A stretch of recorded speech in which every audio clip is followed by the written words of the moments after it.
to check out Garageband today. When you first open Garageband, this is version 10 by the way, you're going to be greeted with this welcoming page. Go ahead and click Empty Project, and the rest are presets for if you're going to do MIDI keyboards, different amps for guitars that you plug in, voice recorder, ringtone, hip-hop if you're going to be using a beat machine, or other electronic music. You can also use MIDI keyboard for, or Songwriter. For us, we're just going to do Empty Project to start. And click Choose. All right, the first thing you're greeted with is a splash page that shows you the options, whether you're going to play with a MIDI keyboard, whether you're going to record using a microphone. Right now I'm just using the microphone on the top of the iMac computer, but you can plug in any microphone into the back 1/8 inch jack. Most of these computers share it with your headphone jack, others have a dedicated line in. You can also plug in a guitar or bass, and the best way to do that is of course to plug it through a mixer and then plug the mixer into the computer as well for either of those. You can also do drumming. Automatic drum machine is kind of fun. We'll get into that later. First, just go ahead and click MIDI software keyboard. We're going to explore that to start.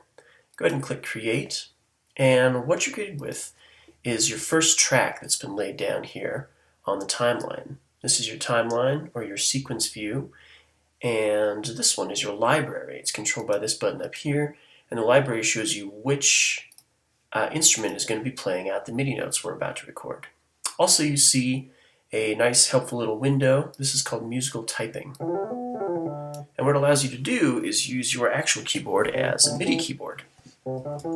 If you have a MIDI keyboard, you can plug it into a USB box that you can then plug into the computer and use it to control the piano. But for us, we don't have that, so we're just going to use the keyboard here. If this window ever goes away, it's right up here under Window, Show Musical Typing. And there you go. Now that we have this, let's record something. Make sure you're highlighted on the track that you're going to record on and click the record button. As soon as we click it, you're going to hear a metronome count off a 4-beat. That's controlled by this right here. That's your count in to let you know you're about to record. After that 4-beat, you can record anything you like.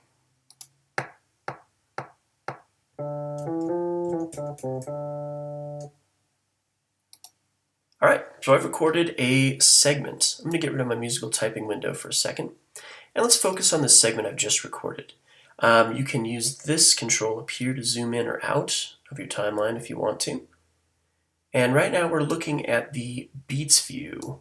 If you want to find out the time, you can click on this right here, go down to time, and now this whole timeline is going to be represented in seconds and minutes as opposed to beats and measures. So right now that was about 4 seconds long. I'm going to go back to beats and measures. Just because it easily snaps to. Notice how anytime I drag something, like the tail of this I'm going to drag out, it snaps right to the beat line, which is kind of nice. If you don't want that to happen, you can always click over to time, and that disables snap. And now you can go back through and just kind of tweak it any way you like. But I like just the ease of having everything in sync. Alright, so now that I have these notes recorded, let's double click on it right here in the segment, and that pulls it up in our editor view, and that's controlled by this button right here. That's your editor. You can go into edit view for anything that's on the sequence. Right now we're looking a little more closely at the sequence of notes I've just played. If we go back, I'm going to drag my timeline indicator back here, or you can always just hit the back arrow and play. So you can see exactly what I've played and what notes I've hit. If I want to change or adjust these notes, I could. Notice some of these might be a little off from the beat. You can just click those and adjust them. And you can change when these notes happen.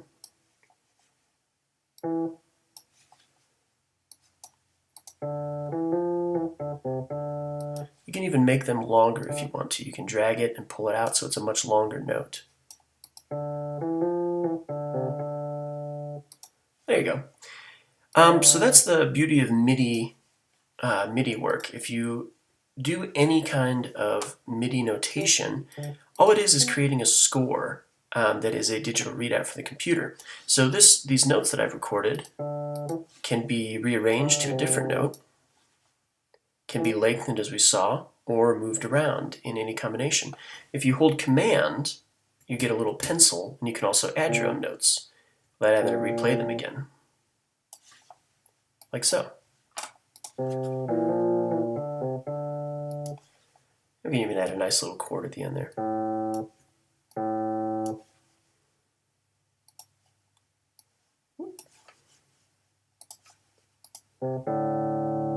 Cool. All right, the other thing you can do with MIDI notes is, now that it's just a collection of notes that we can play around with, you can also go over here and change what instrument is playing out that note.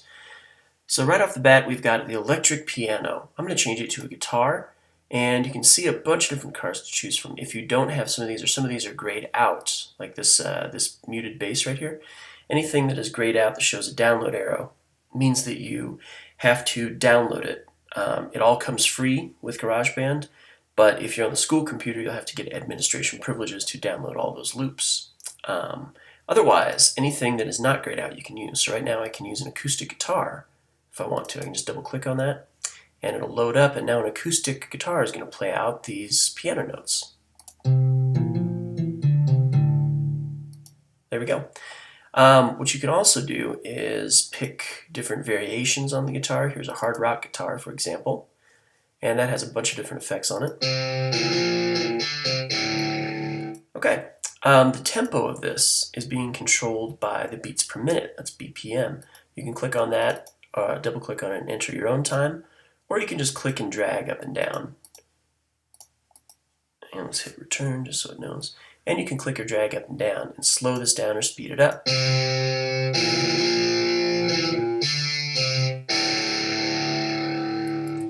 Right, MIDI, again, is just the source of notes that you have. There we go. So notation that you write out for the computer to understand. You have the piano roll here. You can also, if you're familiar with scoring, you have the score right here that's been written out. You can also hold Command, as we mentioned before, and add your own notation. Now, this being MIDI, you can speed it up or slow it down, or change keys if you want to, any number of times, or even the time signature involved. And the MIDI notes are still going to play out according to what you have selected. I'm going to turn that back up to 120. There we go. Pretty standard. So MIDI is really, really flexible. If you want to think about it in terms of graphic design, MIDI is kind of like the vector image versus a bitmap image. We're going to get into digitized audio in a second, but hopefully now you've seen a little bit of what to do with your MIDI track.